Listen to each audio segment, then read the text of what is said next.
नमस्कार दोस्तों, आज हम एक ऐसे सवाल का जवाब ढूंढेंगे जो आपके दिमाग में कभी न कभी जरूर आया होगा। आखिर इंजेक्शन हाथ में क्यों लगाए जाते हैं और कभी कमर में क्यों लगाए जाते हैं? यह सवाल इसलिए भी महत्वपूर्ण है क्योंकि इंजेक्शन लगवाना कई लोगों के लिए डरावना भी अनुभव हो सकता है। तो चलिए जानते हैं कि डॉक्टर इंजेक्शन लगवाने के लिए जगह का चुनाव कैसे करते हैं। मेरे यूट्यूब चैनल को सब्सक्राइब करना ना भूले ताकि ऐसे ही दिलचस्प विज्ञान से जुड़े वीडियो आप सबसे पहले देख सकें। तो स्टार्ट करते हैं। इंजेक्शन का अर्थ है व्यक्ति के शरीर में एक सुई के माध्यम से दवा को डालना। इंजेक्शन लगाने को आम भाषा में टीका लगाना भी कहा जाता है। जब डॉक्टर के पास मरीज इलाज के लिए जाता है तो कई बार आप लोगों ने गौर किया होगा, शरीर में डॉक्टर इंजेक्शन लगाने का स्थान खुद चुनता है। डॉक्टर कभी हाथ में इंजेक्शन लगाता है तो कभी कमर में इंजेक्शन लगाता है। आखिर कुछ इंजेक्शन हाथ में तो कुछ कमर में क्यों लगाए जाते हैं? अब बात करें हाथ में किस तरह का इंजेक्शन लगाया जाता है। हाथ या कमर में इंजेक्शन का चुनाव बीमारी के आधार पर नहीं होता बल्कि इंजेक्शन में मौजूद दवा के आधार पर होता है। इस प्रकार के इंजेक्शन जिसमें मौजूद लिक्विड खून में आसानी से मिलकर फ्लो हो सकता है उन्हें हाथ में लगाया जाता है। बोलचाल की भाषा में इन्हें हल्के इंजेक्शन कहा जाता है। इनके कारण शरीर में किसी प्रकार की कोई तकलीफ नहीं होती है। अब बात करें कमर में किस तरह के इंजेक्शन लगाए जाते हैं। कमर में वह इंजेक्शन लगाए जाते हैं जिनके अंदर मौजूद लिक्विड रक्त के साथ आसानी से एडजस्ट नहीं होता है। लिक्विड के खून में मिलने की प्रक्रिया के दौरान मरीज को दर्द हो सकता है। दर्द के एहसास को कम करने के लिए इंजेक्शन को कमर में लगाया जाता है। इस तरह के इंजेक्शन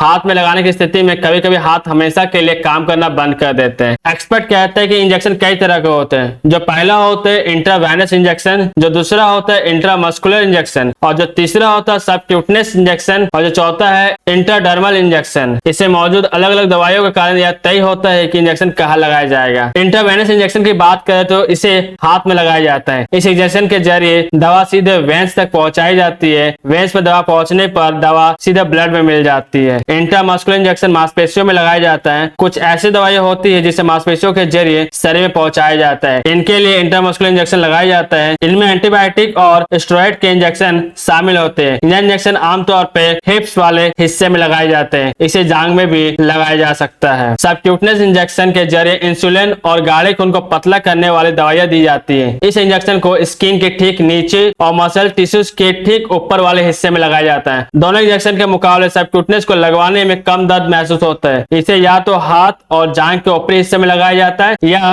पेट में लगाया जाता है। इंट्राडर्मल इंजेक्शन इसे स्किन के ठीक नीचे लगाया जाता है, इसलिए इंट्राडर्मल इंजेक्शन को कलाई के पास वाले हिस्से में लगाया जाता है। इस इंजेक्शन का इस्तेमाल टीबी और एलर्जी की जांच करने में किया जाता है। इस तरह की बीमारी और दवा से ही तय होता है कि इंजेक्शन कहाँ पे लगाया जाना है। डॉक्टर इंजेक्शन लगाने के लिए जगह का चुनाव कई कारकों पर आधारित करते हैं, जैसे कि दवा का प्रकार, रोगी की स्थिति और इंजेक्शन की सुविधा। यह जानना जरूरी है कि इंजेक्शन एक सुरक्षित और प्रभावी तरीका है जिससे दवाओं को शरीर में पहुंचाया जा सके। आशा है कि यह वीडियो आपके सवालों को जवाब देने में मददगार रहा होगा। अगर आपके मन में कोई और सवाल है तो बेझिझक कमेंट में पूछें। यह वीडियो आपको कैसा लगा कृपया कमेंट करके बताएं। इसे अपने दोस्तों और परिवार के साथ शेयर करें। अगली बार हम किसी और दिलचस्प विषय पर बात करेंगे।